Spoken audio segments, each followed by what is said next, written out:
सिंहासन हिल उठ राजवंशों ने भ्रुकुटी तानी थी। बूढ़े भारत में फिर से आई नई जवानी थी। गुम हुई आज़ादी की कीमत सबने पहचानी थी। दूर फिरंगी को करने की सबने मन में ठानी थी। चमक उठी सन 57 में वह तलवार पुरानी थी। बुंदेले हर बुंदेले के मुँह हमने सुनी कहानी थी। खूब लड़ी मर्दानी वह तो झांसी वाली रानी थी। साथियों, आपने ये पंक्तियाँ आपकी किताबों में काफ़ी बार पढ़ी होंगी, सुनी होंगी। आज मैं इसी का पूरा रहस्य आपको बताने वाला हूँ। आइए मेरे साथ आज झांसी का किला देखते हैं और घूमते भी हैं, जानते क्या क्या रानी लक्ष्मीबाई की वहाँ पर निशानी आज भी मौजूद हैं। झांसी वाली रानी वो वीर थी, वो वीर गति को प्राप्त हो गई, लेकिन जीते जी अंग्रेजों अपने दुश्मनों के हाथ बिल्कुल नहीं आई।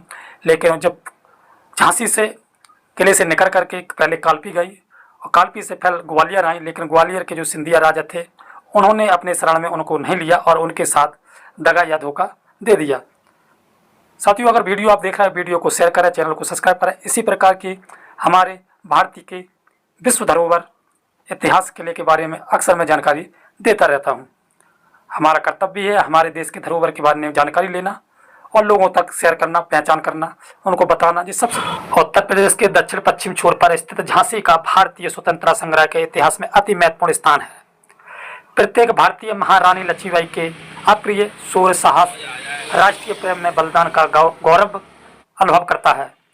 ओरछा के बुंदेल राजा वीर सिंह जोदेव द्वारा यहाँ वंकरा नामक पहाड़ी पर 1613 में दुर्ग निर्माण के पश्चात यह स्थान झांसी नाम से प्रसिद्ध है। यह किला 1731 में मराठा के अंतर्गत आ गया। मराठा शासक नारू शंकर ने इस किले को परिवर्तित किया। यह परिवर्तित क्षेत्र वहाँ निर्मित शिव मंदिर के कारण शंकरगढ़ नाम से प्रचलित हुआ।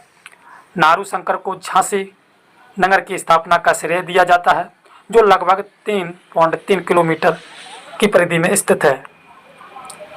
झांसी पर मराठों का आधिपत्य राज गंगाधर राव के शासनकाल में 1853 तक जारी रहा।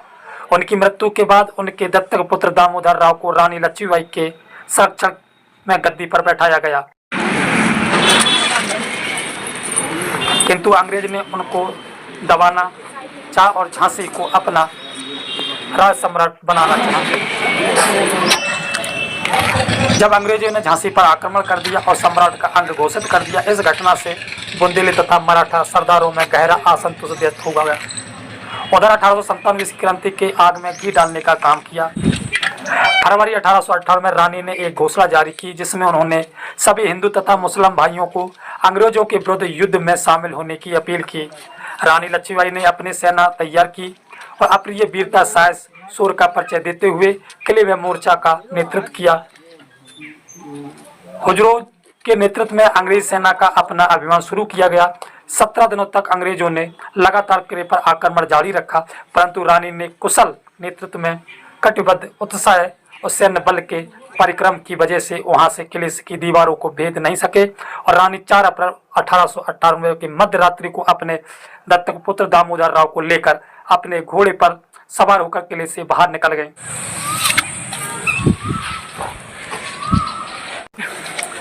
झांसी से निकलने के बाद रानी अपने कुछ सैनिकों के साथ भयंकर युद्ध करते हुए कालपी से ग्वालियर पहुंची। गंभीर रूप से घायल रानी अंत में 18 जून 1898 को वीर गति को प्राप्त हुई।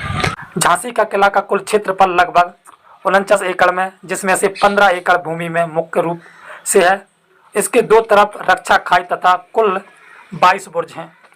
अंग्रेजों ने नया प्रवेश द्वार बनाया और पंचमहल में एक अतिरिक्त तल बनवाया तथा दक्षिण पश्चिम तथा दक्षिण पूर्व बुर्ज तथा प्राचीन बुर्ज की मरम्मत भी करवाई।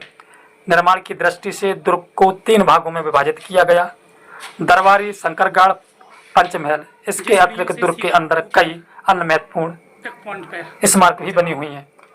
साथियों, हमारा कर्तव्य है हम अपने देश की धरोहर को पहचानें और लोगों को इसके बारे में अवगत करवाएं। इसलिए यह वीडियो हर किसी के पास होना चाहिए और आपका कर्तव्य इस वीडियो को शेयर करें। झांसी की रानी हमारी वीर गति को किस प्रकार प्राप्त हुई, आपको इस वीडियो में संपूर्ण जानकारी मिलने वाली है।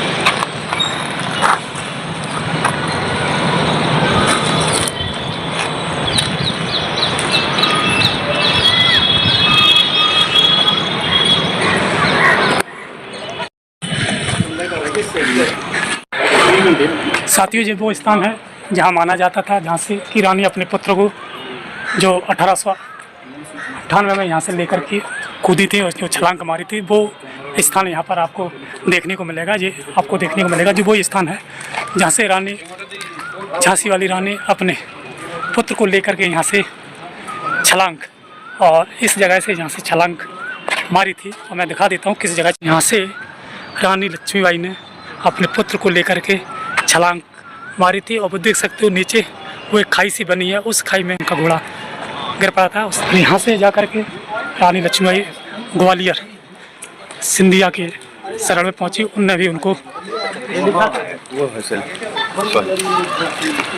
सहयोग नहीं किया और उनके साथ उनने भी धोखा दे दिया।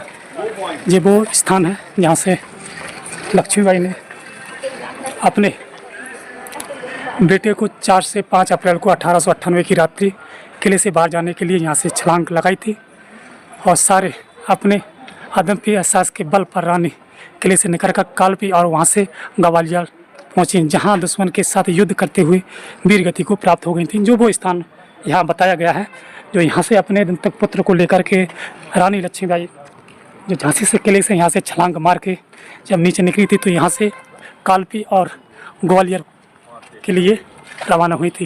लेकिन सिंधिया राजाओं ने उनकी कोई हेल्प नहीं की और उनके साथ धोखा किया। तो जब वो स्थान है यहाँ आप अगर मेरा वीडियो देखा तो जरूर आएँ और ज़्यादा टिकट नहीं है, अपनी धरोहर, अपनी सांस्कृतिक धरोहर, अपने देश की सांस्कृतिक धरोहर को जीवित रखें। ये देखिए काफ़ी शानदार होने वाला है।